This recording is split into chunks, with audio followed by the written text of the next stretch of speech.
네, 안녕하십니까. 2021년도 공인중개사 시험을 대비하기 위해서 여러분들과 이제 민법과 민사특별법 이렇게 강의를 하게 될 이정률 변호사라고 합니다. 제가 맡고 있는 민법과 민사특별법은 우리 공인중개사 시험에서 차지하고 있는 비중이 한 절반 정도 된다고 보시면 돼요. 이게 그러니까 전체 1차 과목, 2차 과목 전체 놓고 보면은 뭐 한 4분의 1, 5분의 1 정도 비중밖에 안 되지만 이 공부하는 양이나 이해해야 되는 폭 정도를 따지고 보면 한 절반 정도의 공부 시간 그리고 이해력을 투입해야 된다. 이렇게 말씀드릴 수가 있어요. 그리고 우리 시험에서는 아주 기본적인 내용들 그리고 기본적인 법리 그리고 기본적인 판례들 이런 것들만 정확히 알아도 합격에서 요구하는 점수인 60점 이상은 충분히 맞을 수가 있지만 문제는 60점까지 올라가는 시간이 60점에서 100점 맞는 그 들어가는 시간 대비해서 훨씬 더 많이 듭니다.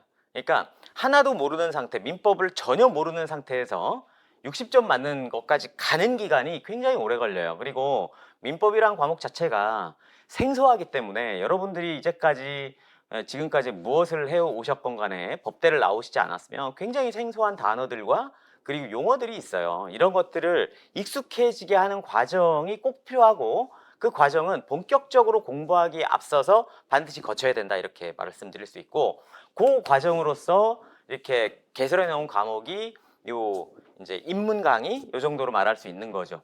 그래서 입문 강의에서는 제가 여러분들이 갖고 계시는 입문서를 가지고 할 건데 이 입문서에서 그럼 뭘 할 거냐?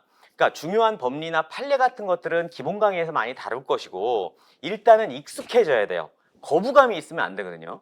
그러니까 우리가 뭔가 새로운 공부를 시작했다 그럴 땐 이것이 내가 필요해서 공부를 한다고 하지만 이제까지 써오던 내 문화나 언어 생활에서 좀 벗어나 있는 새로운 이질적인 것이라면 이걸 받아들이는데 굉장히 좀 시간이 걸리고 오래 걸려요. 그래서 여러분들이 민법이라는 과목도 내가 이제까지 이렇게 뭐 법지식이다 뭐 이런 것들을 접할 수 있는 기회라고 해봐야 TV 이렇게 딱 틀면은 맨날 뭐 TV의 뉴스로 뭐 누가 구속됐네 뭐 이런 형사적인 문제나 아니면은 뭐 가끔 TV에서 나올 때 뭐 드라마나 법정 드라마나 뭐 이런 걸 보면서 간접적으로 아 뭐 대충 이런 게 있겠구나 정도로 아마 느끼셨을 거예요.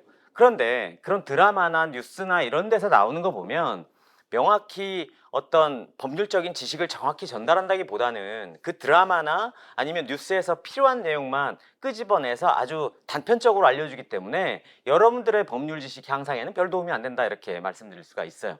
굉장히 자극적이고 실제와는 좀 왜곡되게 이렇게 표현할 수도 있고 그렇기 때문에 뭔가 새롭게 여러분들이 하나하나 공부하다 보면은 뭔가 이건 이상하고 잘 느낌이 잘 안 오고 이런 과정이 어쩔 수 없이 따라온다 이렇게 말씀드릴 수 있습니다. 특히나 민법이 그래요. 모든 법학이 있는데 건데 뭐 헌법도 있고 민법도 있고 형법도 있고 상법도 있고 각종 소송법도 있고 지적재산권법도 있고 많이 있는데 이 법들을 해석하는데 도구가 되는 가장 기본적인 도구가 되는 법리, 구조체계 뭐 이런 것들은 다 민법에서 출발하게 됩니다.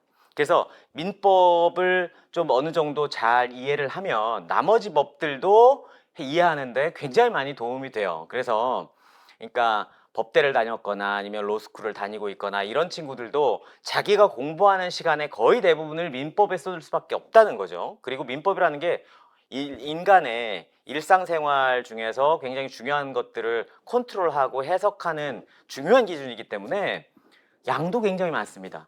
양도 많고 또 우리가 그거를 기억해야 될 것도 많고 아무리 중요하고 기본적인 것들만 시험에 난다고 해도 아주 기본적인 양 자체가 많아요. 그리고 이게 또 잘 안 외워집니다. 여러분들이 법학을 하다 보면 느끼시겠지만 내가 책을 펴고 읽을 때는 무슨 얘기인지 이해하는 것처럼 느껴집니다. 근데 책을 딱 덮는 순간 다 까먹어 버려요. 그리고 내가 한 번 보고 두 번 보고 해서 이해하고 중요한 내용들은 외운 것 같아요. 근데 또 이게 며칠 지나거나 며칠이 아니에요. 책을 덮고 방문을 딱 나가는 순간 다 잊어먹습니다. 그리고 어떤 사안이 발생을 했어요. 내가 공부한 걸 여기에 적용시킬 수 있는 사건이야. 그래도 내가 배운 것을 여기에 적용하는 게 맞는지, 내가 정확히 적용하는지, 이거 판단도 나중에 쉽지 않아요. 그러니까 이 법학이라는 게 그냥 뭐 나중에 이 결과만 놓고 봐서 이렇게 내가 공부를 다 한 다음에는 내가 엄청난 법률적인 지식을 가지고 사회생활에 대해서 내가 충분히 법적인 해석을 할 수 있을 거야.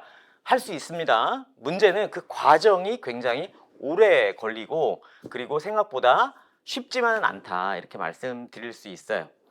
그래서 공부는 어떻게 하는 게 좋으냐? 차근차근 하는 게 좋아요. 차근차근. 그러니까 천리길도 한 걸음부터고, 그죠? 뭐 첫 술에 배부를 수는 없겠지만 하나하나씩 하다 보면은 한 1년 정도 열심히 여러분들이 따라가시다 보면은 나중에는 합격할 수 있는 지식의 양을 충분히 갖출 수가 있다. 그러니까 제일 처음에는 뭐부터 해야 되겠어요? 익숙해지는 것, 친근해지는 것. 그리고 이 단어가 뭘 의미하는지 일단 이 단어에 대한 정확한 의미나 느낌을 여러분들이 정확히 습득하는 게 제일 중요합니다. 그래서 이 기초 강의 또는 요 입문 강의에서는 여러분들이 뭔가 세밀하게 들어가서 암기하겠다 이런 생각보다는 생소한 단어들이 막 나오게 되는데 그 생소한 단어들이 갖고 있는 정확한 의미 이런 것들이 아 이게 이런 의미구나 이건 이렇게 쓰이는구나 라는 걸 좀 파악할 수 있으면 여러분들한테 도움이 될 거라고 보고 저도 그래서 이 입문 강의에서는 세밀한 법적인 뭐 쟁점을 뭐 이렇게 아주 정리하는 그것보다는 여러분들이 책을 읽을 때 처음에 등장하게 되는 단어들이나 용어들 그리고 법리들 이런 것들을 여러분들이 갖고 있는 일상적인 지식들 이제까지 갖고 있었던 지식들과 합해서 이해하는데 좀 도움이 될 수 있도록 차근차근 진행할 생각입니다. 그러니까 너무 부담 갖지 않고 들어보셨으면 좋겠어요. 강의는 한 타임당 뭐 40분 내지 45분 정도를 강의할 거고요. 이 입문 강의는 한 14회, 15회 이 정도 할 생각입니다. 이렇게 하게 되니까 여러분들이 한 강의를 듣고 이렇게 책을 보고 하셔도 되고 미리 한번 책을 읽어보시고 그 다음에 강의를 들어도 좋아요. 어쨌든 간에 강의를 듣고 책을 읽든 아니면 책을 읽고 강의를 듣든 두 가지는 다 하셔야 됩니다. 강의만 들어서도 안 되고 책만 봐도 잘 이해가 안 되고 이렇게 되는 거죠. 그러니까 한글이 써 있다 하더라도 그 한글이 나한테 익숙한 게 아니기 때문에 일단 먼저 강의를 들어보시고 책을 복습 겸 읽으셔도 되고요. 어쨌든 이걸 반복적으로 계속 해나가시면 되겠다 이렇게 말씀드리겠습니다. 그러니까 첫 부분에 제가 민법 총칙을 길게 설명할 수 있어요. 나중에 물권이나 채권은 기본 강의나 뭐 이런 뭐 기초 강의나 뭐 이런 데서 더 자세히 다루더라도 민법 총칙이 어쨌든 간에 모든 법의 가장 기본이 되는 게 민법이고 그 민법에서 또 가장 기본이 되는 게 민법 총칙이거든요. 그러니까 민법 총칙을 좀 자세하게 말씀을 드리겠다. 그리고 용어에 대해서도 먼저 말씀을 많이 드리겠다. 이렇게 설명을 드리겠습니다. 자, 우리가 법이라는 게 아까 제가 설명 들었다시피 법이라는 것은 사회에서 벌어지는 여러 가지 일들 중에 그 중에 민사법이라는 것은 인간의 민사적인 법률 관계를 제어하기 위해서 둔 법이에요. 만일에 여러분들이 사회생활을 하는데 이제 뭐 어떤 공적인 업무와 관련해서 내가 어떤 일을 했다. 그러면 민법이 적용되는 게 아니라 공법 관계를 규율하는 법을 적용하게 돼요. 행정법이나 뭐 이런 거죠. 그리고 사람이 다른 사람에게 뭐 법익에 피해를 줬다거나 뭐 이렇게 되면은 형법이 또 적용되는 거고 그래서 법이라는 건 어떤 생활 관계냐에 따라서 적용되는 법들이 막 달라진다. 그중에 민법이라는 것은 인간의 민사적인 법률 관계 요것들을 규율하기 위해서 나온 법이다. 이 정도 알고 계시면 되겠습니다. 그리고 민법은 기본적으로 민법 총칙이 있고요. 민법 총칙. 민법 총칙은 민사법의 이제 핵심적인 뭐 교집합 같은 것들을 다 모아서 앞부분에다가 놓았다 이렇게 보시면 되는데 그렇다고 해서 민사적인 법률 관계에서 이 민법 총칙이 모두 어떤 경우든 다 적용되느냐 그런 건 아니고 기본적으로는 저 민법 총칙에서 규율하고 있는 것들은 인간의 재산적인 법률 관계에 대해서 공통적으로 적용할 수 있는 것들을 갖다 놓으셨다고 보면 돼요.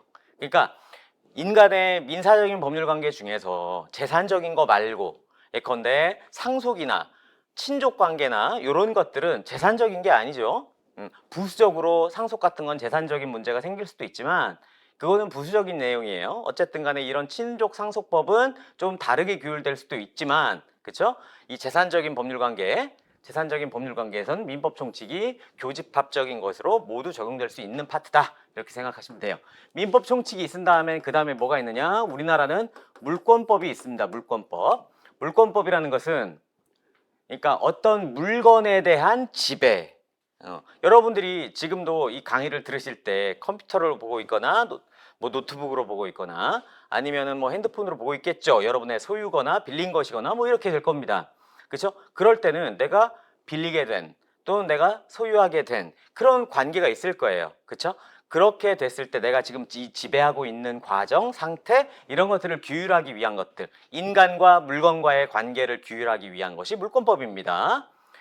자, 그리고 그 다음에 배우는 게 채권법이라는 게 있어요. 채권법. 이 채권법이라는 것은 이런 물적 권리 관계가 발생하게 된 근본적인 이유는 여러분들이 핸드폰 매장에서 샀거나 노트북을 가전제품 매장에서 샀거나 뭐 이렇게 되겠죠. 그러니까 물건이 내가 지배하고 있는 또는 사용하고 있는 이 관계를 만들어 준 더 원인이 되는 관계. 내가 어떤 사람으로부터 물건을 샀겠죠. 사람과 사람과의 어떤 관계, 그죠? 재산적인 관계를 먼저 형성되고 그거에 따라서 물권 관계가 넘어가거나 이렇게 되는 거잖아요. 그죠? 여러분들이 먼저 집을 사겠다. 그러면 집을 상대방 소유자하고 계약을 해야죠. 그렇죠? 상대방과 내가 계약을 해야 됩니다. 사람과 사람이 계약을 해야 되는 거죠. 그래서 사람과 사람 간의 이 재산적인 법률 관계 요것들을 규율하는 것이 채권법이에요. 그러니까 원칙적으로 따지고 보면 채권을 먼저 배우는 게 맞죠. 내가 먼저 계약을 하고 그 다음에 내가 소유권을 취득하는 거니까. 그래서 어느 나라는 채권법부터 배우고 물권법을 나중에 배우는 이런 형식으로 되어 있습니다. 우리나라 법대 교수님들 중에도 그렇게 교과서를 쓰시는 분들도 있긴 해요. 하지만 우리나라 민법은 어쨌든 물권부터 규정되어 있고 그 다음에 채권을 규정하고 있는 이런 형식으로 이루어져 있습니다. 어쨌든 민법은 요 세 가지 파트로 이루어지겠습니다. 요게 재산적인 파트가 되고 그 밑으로는 친족법하고 상속법이라는 게 있어요. 요거는 친족관계, 그죠? 가장 여러분들이 익숙하게 들을 수 있는 건 저 친족 관계를 형성하는 것, 혼인이죠. 혼인. 보통 우리가 나 결혼했어, 나 결혼할 거야 이렇게 얘기할 때 우리는 결혼이란 말 많이 쓰지만 결혼이란 말은 법률 용어는 아니에요. 혼인이란 말을 씁니다. 혼인이란 말을 쓰고 여러분들이 이제 이 법적인 문제를 다룰 때는 결혼이라고 표현하지 않고 혼인이라고 쓰는 게 맞습니다. 혼인. 부부가 이렇게 혼인한 후에도 마음이 안 맞거나 이렇게 되면 이혼할 수 있잖아요. 이거는 친족 관계를 해소하는 거죠. 그렇죠? 친족 관계를 만들기 위해서 혼인도 하고 친족 관계를 해소하기 위해서 이제 이혼도 하고 이렇게 되는 겁니다. 또 내가 자연적으로 아이를 출산을 해요. 출산을 해가지고 아이를 나와 친족 관계가 자연스럽게 형성될 수도 있지만 내가 입양할 수도 있잖아요. 그죠? 이거는 내가 낳진 않았지만 아이를 내가 친자처럼 앞으로 계속 키우겠다 이렇게 생각하면 입양하는 겁니다. 그리고 키우다 보니까 뭔가 여러 가지 사정이 맞지 않아서 파양할 수도 있고요. 이런 과정처럼 이런 사람의 이런 신분 관계, 신분이라고 해서 양반 상놈 이런 걸 말하는 건 아니에요. 그런 신분 관계를 형성하거나 아니면 소멸하거나 이런 것들을 규정하는 것이 친족법이고 상속법이라는 것은 어쨌든 우리나라는 자본주의 국가 아니겠습니까? 그러니까 사람이 죽게 되면 채권, 채무를 그 후대 사람들한테 넘겨주게 돼 있어요. 그런 것들을 규율하는 것이 상속법이고 그렇습니다. 우리한테는 친족상속법은 해당 사항이 없기 때문에 그죠? 여러분들은 공인중개사가 되실 분들이고 공인중개사는 친족상속법을 별로 다루지 않아요. 그러니까 여러분들 시험범위에는 요건 빠져 있습니다. 이 세 가지만 배우게 되는 것이죠. 그렇죠?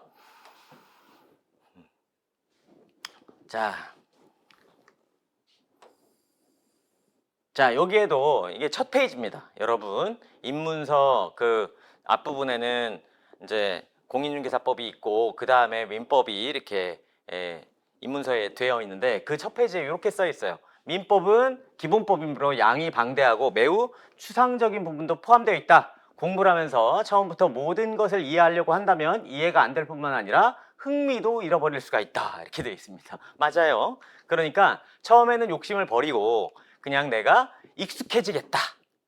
즐겁게 하세요. 즐겁게. 공부가 즐거울 수는 없어요. 그쵸? 공부는 즐거울 수가 없어. 하지만 이게 뭐 그러잖아요. 뭐 옛말에 뭐 인내는 쓰고 열매는 달다 뭐 그러지만 뭐 공부하는 과정 자체가 불행할 필요는 없어요. 여러분들이 어떤 목표가 있으니까 공부를 시작하는 거고, 그쵸? 그 목표를 이루어진 다음에 모습을 상상하세요. 그러면 즐거울 거 아닙니까? 그쵸? 즐겁게 하십시오, 즐겁게. 안 그래도 여러분들이 불행해할 수 있는 요소는 삶의 주변에 널렸잖아요. 그죠? 널렸다고. 근데 내가 내 꿈을 쫓아가는 이 과정까지 내가 불행하다고 느낄 필요는 없어요. 뭐 공부하다가 내가 열심히 한 것 같은데 까먹었다. 저 옆에 사람은 공부 그렇게 열심히 안 하는 것 같은데 모의고사를 보면 저 사람은 막 80점 나오고 나는 진짜 열심히 하는 것 같은데 내 시간 쪼개서 밤잠도 안 자가면서 근데 50점도 안 나오고 아 좌절감 이러지 말라는 얘기입니다. 여러분들은 무슨 등수로 나눠서 이렇게 탈락시키는 게 아니잖아요. 그죠? 등수로 나누는 게 아니에요. 내가 이 사람하고 경쟁할 필요는 없어요. 그냥 여러분들이 갖고 있는 목표, 삶의 목표, 그쵸? 내가 공인중개사 자격증을 따서 무엇을 하고 싶다. 이런 막연한 꿈, 그런 것들이 있으면 그냥 즐겁게 하시면 됩니다. 그리고 괜한 걱정은 하지 마세요. 예컨대 뭐 공인중개사 숫자가 늘어났다는 둥, 뭐 또 정부가 규제도 많이 하니까 이게 공인중개사가 업황이 뭐 안 좋아질 거라는 둥, 그런 걱정을 왜 하냐고, 그쵸? 그런 걱정할 필요 없어요. 제가 고등학교 다닐 때 이제 저는 문과였으니까 이제 이과 다니는 친구들 중에 공부 좀 하는 애들 보면은 의대 갈까 말까 고민하더라고. 왜 고민하냐 그랬더니 나중에 의사 숫자도 많아지고 그럼 먹고 살기 뭐 어린 놈이 뭐 벌써부터 그런 고민을 하냐. 그러니까 그런 고민할 필요 없어요. 그리고 여러분들 난 숙기도 없고 그런데 사람들 만나가지고 이 집이 좋습니다 이렇게 영업하는 게 쉬울까? 그런 고민도 하지 마세요. 여러분들이 이 직업이 적성에 맞는지 안 맞는지는 몰라요. 해봐야 알아. 여러분들이 공인중개사 자격을 따고 실제로 그 영업 현장에 뛰어들어서 한번 해봐야 알지. 그전에는 다 상상이에요. 상상. 응? 그러니까 연예인 중에도 그런 사람 많잖아요. 화려한 삶을 살고 있는 연예인인데 인터뷰하는 거 보면은 굉장히 스타들 인터뷰를 이렇게 유심히 본 적이 있어요. 그때 어떤 얘기를 하냐. 나는 고등학교 때까지 굉장히 소심하고 조용한 성격이었고 티나지 않는 학생이었다. 그래서 친구들이 내가 연예인 된 거 보면 굉장히 놀라더라. 뭐 이런 스타급 연예인들도 되게 많이 있습니다. 그러니까 그 친구들처럼 몰라요. 근데 이 친구는 어떤 기회에 그런 자리에 한번 서봤고 이게 나한테 맞았다. 그러니까 지금까지 뭐 10년, 20년 계속 하는 거 아니겠습니까? 그러니까 이게 적성에 맞는지, 그쵸? 이게 미래가 있는지 그거 고민하시면 안 돼요. 그거 고민하는 게 필요 없는 거죠.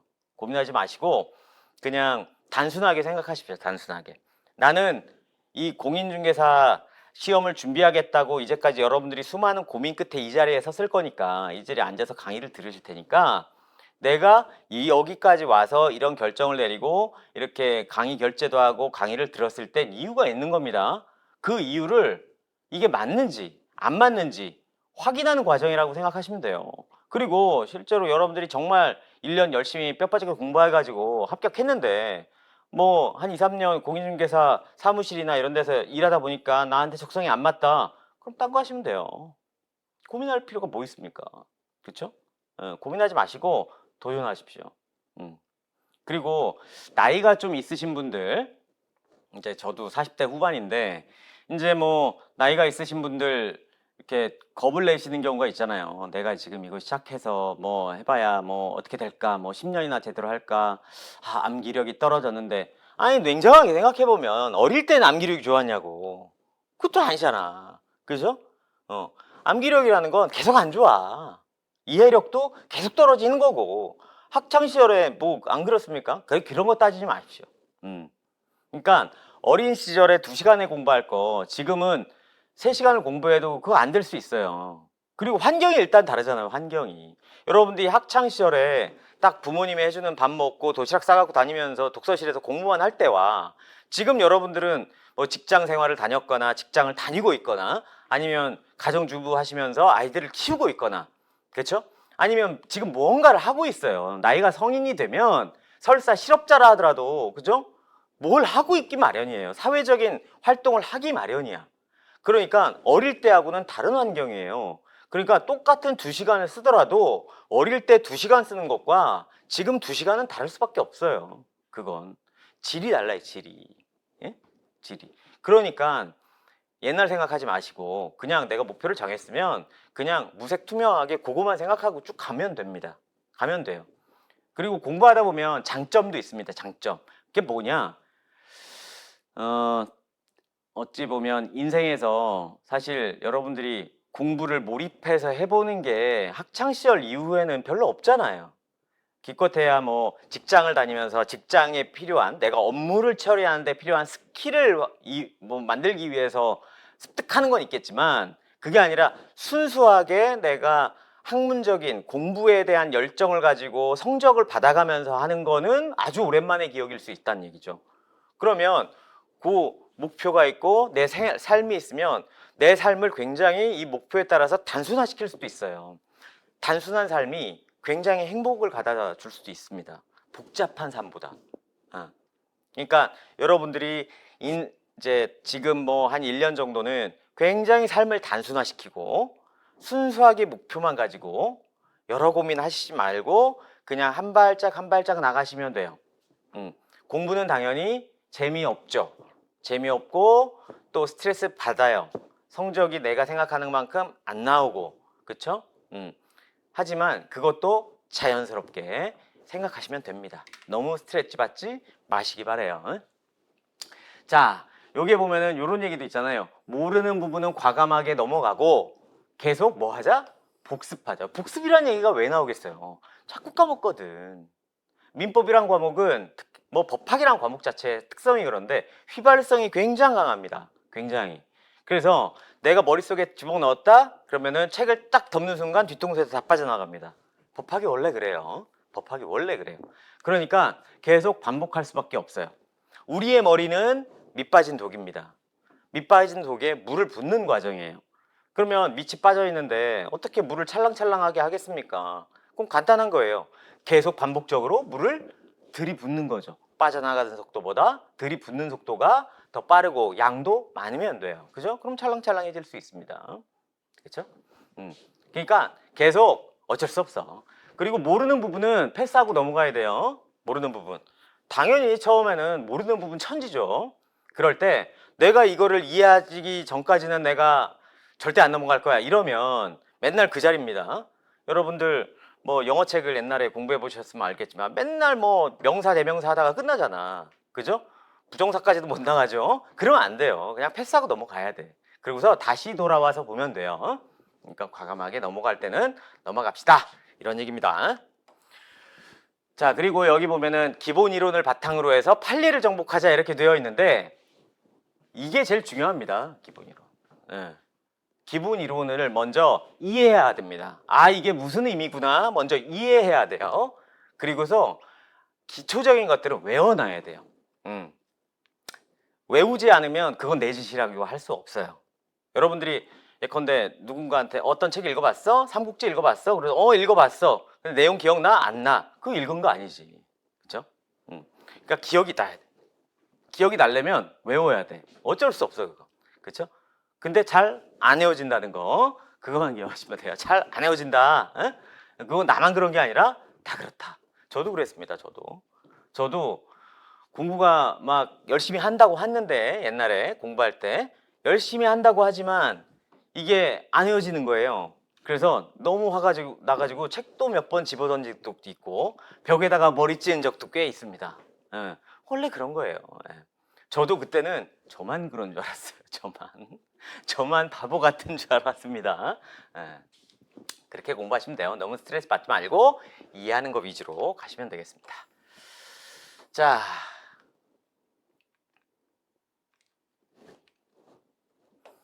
여기 보면은 이게 민법 총칙에 있는 목차예요. 민법 총칙은 자, 이 보면은 법률행위의 총칙, 그 다음에 의사표시라는 게 있고요. 그 다음에 법률행위의 대리라는 게 있고 법률행위의 무효와 취소라는 거 있고 그 다음에 법률행위의 부관이라는 게 있어요.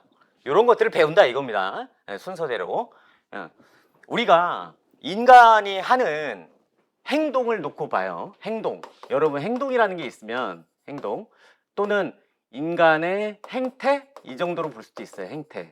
behavior, 뭐 행태를 놓고 보면은 뭐 어느 정도 바운더리가 있겠죠? 이렇게 바운더리가 있을 거예요. 이렇게. 예컨대 여러분들이 잠을 자고 있어요. 잠을 자고 있어. 이렇게 깊이 수면에 빠졌습니다. 그래서 몸을 뒤척이는 행동도 할 수 있죠. 그렇죠? 그것도 여러분의 행위잖아요. 그죠? 행동이에요, 행동. 근데 여러분들이 깊은 수면에 빠져서 이렇게 뒤척이는 행동을 했다. 그렇다고 해서 요거 인간의 행동이라고 해서 요거를 민법이 주시하느냐? 주시하지 않아요. 왜냐면 그거는 여러분들의 자연적인 행위이기 때문에 그래요. 자연적인 행동. 여러분들이 물을 마십니다. 물을 벌컥 마시는 과정에서 이렇게 넘어가잖아요. 그렇죠? 그리고 소화가 되고 뭐 이렇잖아요. 그런 과정들은 인간의 자연적인 행동들이기 때문에 요거는 민법에서 중요하게 생각하지 않습니다. 그러면 민법에서 중요하게 생각하는 건 뭐냐? 놓고 보면 인간의 행동들 중에서 이것이 나한테만 관련이 있는 게 아니라 다른 사람하고 관련이 있는 그런 행동들, 그런 것들만 끄집어내서 관찰하기 시작합니다. 그러니까 여기에 요만큼이 되겠죠. 그죠? 요만큼. 여기는 자연적인 것들. 그죠? 자연적인 행동들. 이거는 우리 민법에서는 생각하지 않아요. 저거는. 여러분 혼자 하시는 거. 뭐 화장실에 가서 응아를 사고 있다. 이거는 중요하지 않습니다. 중요하지 않아요. 그죠? 물을 마신다. 또는 밥을 혼자 먹고 있다. 그렇죠? 잠을 자면서 이렇게 뒤척인다. 이런 것들은 중요하게 생각하지 않는다. 그럼 뭐가 중요하냐? 내가 다른 사람과의 관계 속에서 맺어진 행위들, 행동들 이런 것들만 포착을 한다. 이렇게 생각하시면 돼요. 요거는 그럼 뭐라고 하겠어요? 사회적 이렇게 표현할 수 있죠. 사회적 행동. 그렇죠? 나와 타인과의 관계들에서 나오는 내 행동들. 그런 것들을 법에서는 포착을 한다. 그러면 내가 다른 사람과 관계를 맺고 있을 때 모든 행동들을 다 민법에서 포착하느냐? 그렇지는 않아요. 그렇지는 않아. 이 중에서도 이렇게 좀 줄어듭니다. 이게 뭐냐면 사회적인 것들 중에도 그냥 예의범절에 따라서 행한 것들 있잖아요. 그렇죠? 일상적인 건데 다른 사람과 관계가 있긴 한데 뭔가 이게 이 사람과 나와의 권리 의무와 관계가 없고 그냥 일상적인 도덕이나 예절이나 이런 거에 관련된 것들은 뺍니다. 그런 것들은 빼요. 예를 들자면 뭐 첫사랑에 빠져가지고 뭐 처음으로 여자친구하고 데이트를 한다. 그래서 데이트를 하면서 나누는 대화들 이런 것들은 법률적으로 권리 의무와는 관계가 없잖아요. 그렇죠?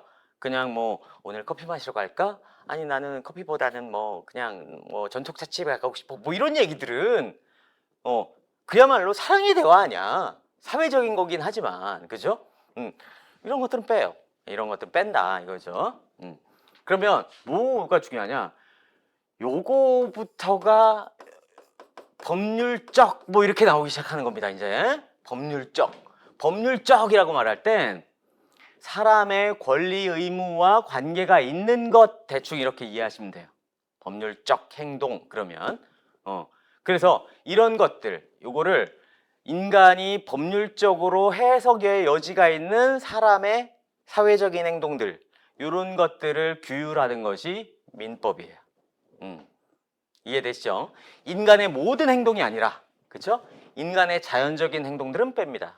또 인간의 사회적인 행동들을 포착하긴 하지만 그 중에서도 인간의 사회적인 행동 중에서도 권리 의무와 관계없는 것들은 또 빼요.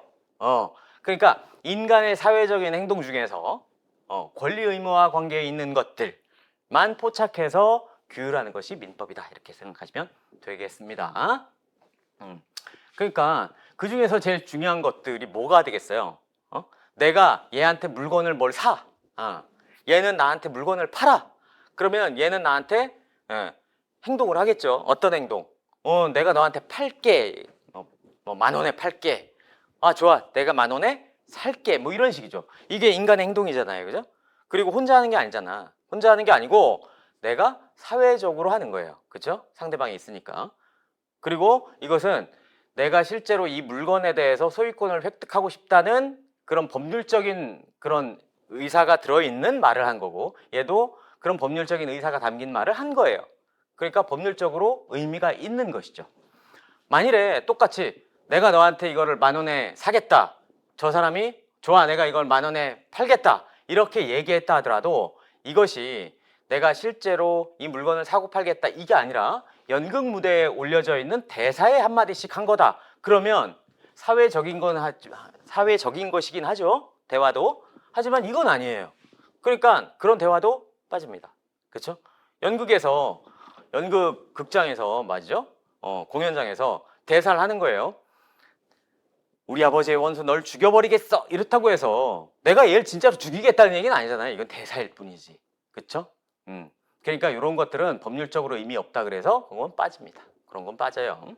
그래서 인간한테 사회적인 행위 중에서 법률적으로 관계가 있는, 즉 권리 의무와 관계가 있는 것들, 그런 인간의 행동들을 포착해서 규율하는 것이 민법이다. 이렇게 생각하시면 되겠습니다.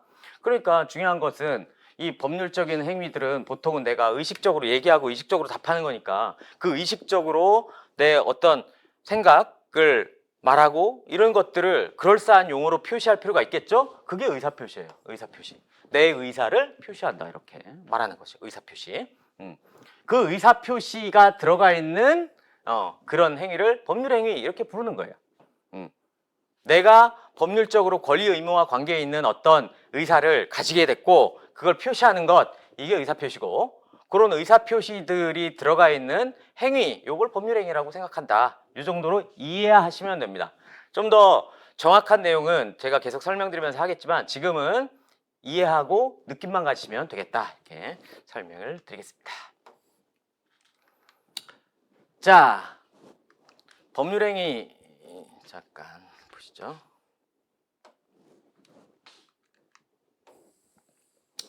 자, 모든 사람은 사회적 인간으로서 여러 사람과 수많은 관계를 맺고 살아가는데 이러한 관계를 일단 생활관계라고 부르고 그 중에 법률관계는 뭐다? 법에 의해서 규율되는 관계를 법률관계라고 부른다 이겁니다. 법률관계 이렇게 부른다. 그래서 이 법률관계는 뭐와 관계가 있다? 권리와 의무의 관계가 있는 거예요. 권리와 의무의 관계가 있다. 이렇게 생각하시면 돼요. 권리라는 건 뭐냐? 권리라는 건 내가 어떤 이익을 누리기 위해서 법이 나한테 준 힘이에요. 이게 권리입니다. 법이 나한테 준 힘, 이게 권리예요. 법이 줘야 됩니다. 법이. 하느님이 주거나 옥황상제가 주거나 이건 아니고 법이 나한테 주는 권리. 법이 나한테 준 힘, 이게 권리예요. 의무는 뭐겠어요? 법이 나한테 부여한 듀티지, 듀티. 그렇죠? 부담 같은 거지. 법이 나한테 뭘 시키는 거야. 이렇게 하라고. 그러니까 법이 어떤 사람한테는 너 이렇게 하는 뭐 이익을 누릴 수 있어 이렇게 얘기해주고 어떤 사람한테는 너는 이렇게 해야 되는 그런 부담을 갖고 있어. 그러니까 이렇게 해. 이렇게 얘기를 해주고 있다 이겁니다. 그러니까 권리와 의무는 특별한 사정이 없는 한 이렇게 대칭돼서 나타날 수밖에 없겠죠. 안 그런 경우도 있어요. 하지만 일반적으로는 대칭돼서 나타나게 돼 있습니다. 그래서 이 법률관계라는 건 사람과 사람과의 관계, 요걸 채권관계라고 부르고 사람과 물건과의 관계, 요거를 물권관계라고 부릅니다. 용어예요, 용어. 그냥 채권이라는 거는 뭐냐면 채권이란 학문적으로는 이렇게 말해요. 특정인이 다른 특정인에 대해서 다른 특정인에 대해서 이렇게 갖는 뭐 이렇게 급부, 부작위 뭐 이런 것들을 청구할 수 있는, 요구할 수 있는 힘이에요. 이게 이제 채권관계 이렇게 불러요. 특정인이 다른 특정인에게 급부를 요구할 수 있는 힘, 요게 채권관계입니다. 채권관계. 그러니까 특정인이 다른 특정인에게 이렇게 돼 있어요. 사람이 사람한테 요구하는 겁니다. 뭔가 달라고. 이게 채권관계예요. 물권관계는 사람과 물건과의 관계를 나타내고 있어요. 사람과 물건과의 관계. 자, 이 법률관계는 의무, 그죠? 법에 의해서 어떻게 해라고 의무를 받는 사람, 요게 의무고 보호를 받는 사람은 권리자 이렇게 이제 부르기도 합니다. 자, 인간관계는 아까 얘기했다시피 인간의 사회적인 행위 중에 저런 법적인 탐구 대상이 되지 않는 것들, 요거를 이제 인간관계라고 부르는 거죠. 그죠? 뭐 여자친구와 만나가지고 뭐 예쁘다고 한다든가 넌 탤런트 누구 같아 뭐 이렇게 얘기한다든가 이런 것들이 사회적인 대화이긴 하지만 법률적으로 중요한 건 아니다 이런 뜻이에요. 여기에 나와 있지만 뭐 친구 간에 여행을 같이 가기로 했다, 뭐 부모가 자녀에게 선물을 사주기로 약속했다, 친구를 저녁에 초대하기로 하는 거, 이런 것들이 어떻게 해석될 때 인간관계에 기한 약속일 때는 단순히 그냥 사회적인 대화 정도로 그냥 격화시킵니다. 이렇게 해석될 때는. 근데 무조건 이런 것들이 전부 다 인간관계여서 법률적인 탐구 대상이 안 되는 거냐? 그렇진 않아요. 그러니까 똑같은 얘기를 하더라도 이것이 이 사람이 권리 의무 관계를 창설하고자 하는 욕망이 들어있다, 그러면 똑같은 워딩을 얘기했어도 저건 법률 관계가 될 수도 있어요. 그러니까 이런 것들은 다 안 되는구나 이렇게 생각하면 안 돼요. 당사자들이 어떤 실제 의사에 갖고 있느냐, 그거에 따라 달라지는 겁니다. 예를 들자면 오랜만에 만난 친구하고 헤어지면서 야 다음번에 야 술 한잔 하자 뭐 이렇게 얘기하잖아요. 그쵸? 내가 술 쏠게 다음번에. 뭐 다음 달에 내 보너스 나오니까 그 후에 내가 연락해서 우리 좋은 데 가서 술 한잔 하자 이렇게 얘기하잖아요. 이런 것들이 실제로 내가 뭘 음식물 공급 계약을 해가지고 말이지, 무상으로 공급 계약을 해서 내가 채무 부담 의사가 있는 게 아니잖아요. 그죠? 그런 것들은 그냥 인간관계에서 나타나는 법률적인 탐구 대상이 아닌 것이다, 이 정도로 이해하시면 됩니다. 그래서 이런 법률관계와 인간관계의 구분은 일도양단으로 할 수 없어요. 그 상황을 전체적으로 해석한 다음에 이 사람이 단순히 그냥 호의에 의해서 그냥 한 얘기인지 일상적인 대화에 불과한 건지 아니면은 법률적인 구속을 전제하고 대화한 건지는 그건 해석을 통해서 판단할 수밖에 없다, 이렇게 되어 있습니다. 잠깐 쉬었다가 계속 나가기로 하죠.